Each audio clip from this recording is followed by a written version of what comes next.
Let go. I can do this all day.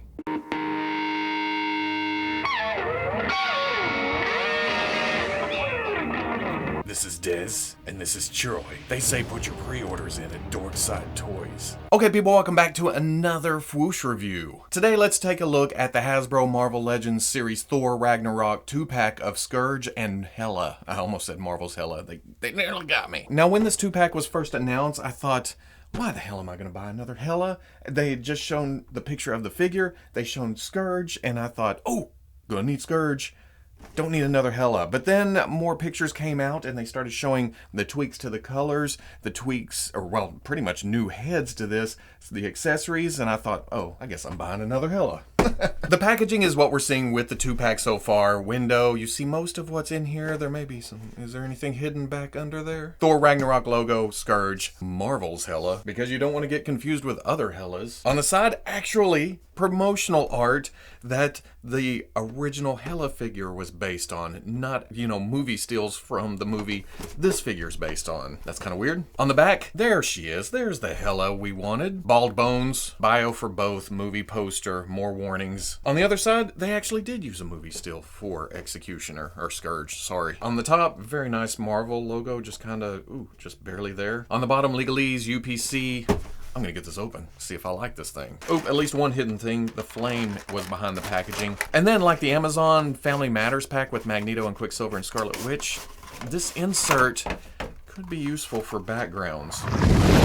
And all out of the package, a little size discrepancy, but I give a little leeway to the Asgardian part of the MCU. Size-wise, I'm okay with gods being a little bit bigger. And I guess Hela being Odin's spawn, I'm good with her being bigger, but we'll talk about all that in a minute. Let's start right off with comparing the two Helas because this is the biggie for me, at least when it comes to this character. You can see on the bodies and the cape and the arms, well, arms are part of the body, that it's simply reuse of the first Hela we got. But the first Hela was based on concept art, preliminary sketches, or whatever they were using early on. So on the second go around, they came back with kind of a brighter green, and the biggest for me anyway is the black here on the chest. It's green here. This is more accurate. It just comes off that way, even though the design itself isn't 100% accurate. In fact, the costume from the movie is less busy than we got with the figure. But again, we're reusing concept art figure. So as busy as it is, I give it a pass because it still comes across as the same basic concept. And then on the two big old antler heads, again, the original figure based off concept art, the eyes are whited out, more mask-like. The new one is based on the throne room scene when she goes through her hair, the horns come out, you can see the little bitty black parts of the mask come under, but you still get the photo real for the eyes, you still get the gritting teeth. It's just more realistic, it's more accurate. But you know what? Since I missed out on the San Diego Comic-Con exclusive comic book Hela, I feel like this is gonna work as my comic book Hela because of the whited out eyes, because of the duller colors. And this one's going on my movie shelf. I do have a red speck right here, and I have no clue what that is. But just look at the overall colors, the overall sculpt, it just works for Hela. You'll also notice right here on the original, it's more green up at the top, and the shoulder pad things, they came in with a gloss black. It stands out really nicely against, well, they made the cape metallic green too. Be careful with these though, they do unplug. Well, it came unplugged a minute ago, but you can see it coming out. It loosens up a little bit. Skurge, though, is one bad mama jamma. I feel like they got really damn accurate with the sculpt here, but Hasbro also has the advantage of coming back several years. How long has Ragnarok been out? Either way, they have the advantage of actually using movie stills in order to create the action figure. So it looks like the movie. Sure, some of the colors could have been punched in here with more paint apps, but that costs money, my friends. Not that the paint apps that are on here are terrible. And they're very crisp. They follow the lines well, and the differences between the different colors are they just pop out at you. Down on the boots, again, that texture to the armor parts that is up here, so it travels and follows through. The skirt pieces hanging down are a soft material, so that it's not going to get in the way of articulation. I do have some weirdness with the legs not lining up with the actual sculpt. When you do, the knees are kind of inside. But you know what? That's what this piece is for. It hides that, so to hell with it. I'd rather have knees facing in the correct position, then worry about sculpt lining up on something I'll never see again after this review. Same with the back. If you didn't know any better, the action figure actually strapped itself into this armor. They went with the straps and everything. That's cool. And then up on the melon of shaved Eomir, it's just perfect. I mean, at first when I saw pictures, I thought, ooh, the face is kind of small inside the head. But looking at pictures now, it's pretty accurate. Just not used to seeing Karl Urban with his head shaved, you know? And hell, if you had asked me if he had scars in the movie, I would have said no before getting this figure. That's how good a job the photo reel works here. You have whatever these things are up on the top of the head, nicely replicated in plastic form. I am the law. But to replicate that look from the movie, they had to go with the big chunky shoulder pads, and those are pinned on the front and on the back. You do get some movement to them, lifting up and down, but it's going to get in the way, well, not so much there, but if you try to rotate around, it gets in the way right there. It does try to unpin. What happens when you pull it? So there you go. Still a nice armored look underneath, but you end up with that peg hole there. Let's get you back dressed.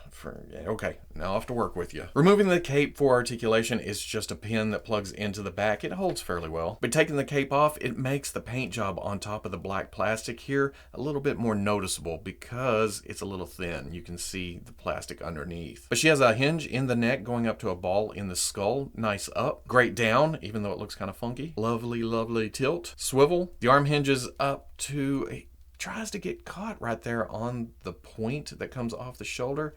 You gotta kind of pull down and then force it. Well, force it. You kind of manipulate it up in there. Swivels around. Hinge and swivel at the elbow comes up to about 90. Swivel. Up and down hinge, which is kind of a shame because, well, we'll get to accessories. Then the swivel. Ball joint at the torso gets nice side to side. Forward a little bit. Arc back. Ball at the hip comes up to there. Back a little bit. Out. Not terrible. Swivel at the thigh. Double knee comes. Bing. Hinge at the ankle goes back. Forward. And then forward facing pin for rocker. For stylish dread, there is a hinge at the top of the neck going up into a ball in the skull. Can look up, down. Not a lot of tilt because not a lot of gap left right there. Swivel, arm hinges up, swivels around, but like I said, the shoulder pad kind of gets in the way. You got to go out and around. Swivel at the bicep, double elbow, past 90. Fairly nice for an armored character. Hinge, swivel, ball joint in the torso, and with all this armor on here, you'd think, oh, that ain't moving, but there is a bit of crunch. Nice arc back. And watch this. Oh, that's nice. Swivel. Ball at the hip. Like I talked about, this is soft, so comes up to there. Back about right there. Out. Same thing with this. Kind of soft, so not terrible. Swivel at the thigh. Double knee, if I really stretch it, kicks his own ass. Chunky boot, but ankle hinges back to there. Forward, actually kind of nice. And then forward facing pin for rocker. Like we talked about, Hela comes with this hand, but she doesn't have her swords. That comes with the first release. So you have to steal those if you want to use them with this one. That does pop out. And then she comes with an alternate hand that's actually gripping Mjolnir from that scene. Which segues right into the heads. This is the one on the figure in the package. Very nice looking. That pops off, which I don't want to put too much pressure on these. But we also get this head kind of from the throne room scene, or really anytime she's just, staring at somebody. This is what we got with the first one. A little bit shiny. I like how the photo reel is improving a little bit here and there. She's mostly calm, cool, collected, yeah. But there is also this head with the hair coming down over one eye. It's a little bit more must because it was, out in the countryside. This is the head and hair from this exact scene. I mean, it does a really good job of replicating that. And then finally for Hela, there is this flame piece that wraps around her hand. I think this is supposed to be a representation of eternal flame. And that works well enough. It stays there. Yep. For Skurge, we get his axe. Very nice sculpt to it. You can see some roughness to the edges right there. The handle wrap, the coming around it here. But it's essentially just cast in black plastic. Not a huge deal. It was black in the movie. This works. I don't know. It's just that when anything is missing paint apps completely, I'm just kind of like, well, they could have added a little bit of wear here. And that's the same for his machine guns, Des and Troy. Or Des and Troy. I don't know, I can never tell twins apart. Nice sculpt here, but absolutely no paint to them. Skurge does have open grip hands for the axe. He can either hold it one-handed or you can bring it down to both. He also comes with trigger finger hands that plug right in, and those are for the machine guns. It's still a side-to-side hinge.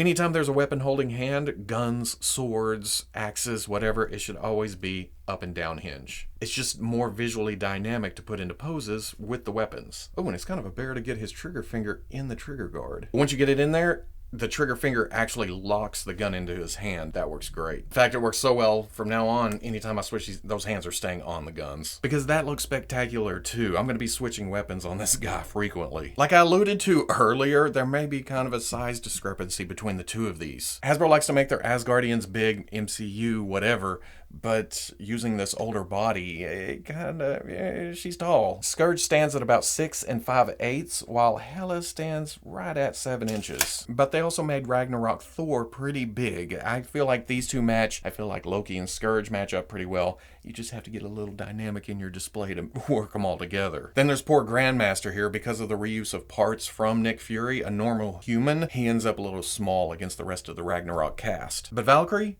They all look good together. And then finally here is the SH Figure Arts and the Marvel Legends Build-A-Figure Thor Ragnarok Hulk. So at the end of the day, a very nice set. I love additions to my Thor Ragnarok display. Skurge is a much needed character. We definitely needed him. There's a few more that I would like to see. Can we get a big old Surtur, you know, with the flame sword? And then an upgrade to Hela. I can't really complain. Yeah, it's kind of...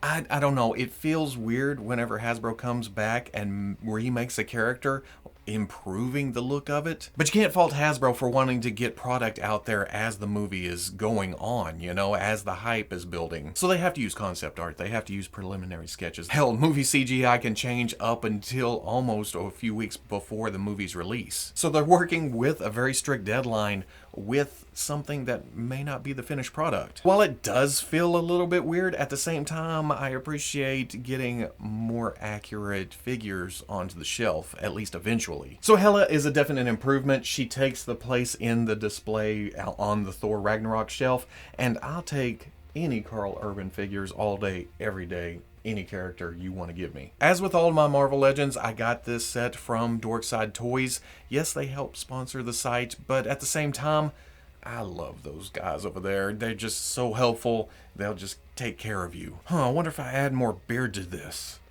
and a hat, what would happen? So if you enjoyed the review, comment, like, subscribe. I'll catch you on the Fwoosh.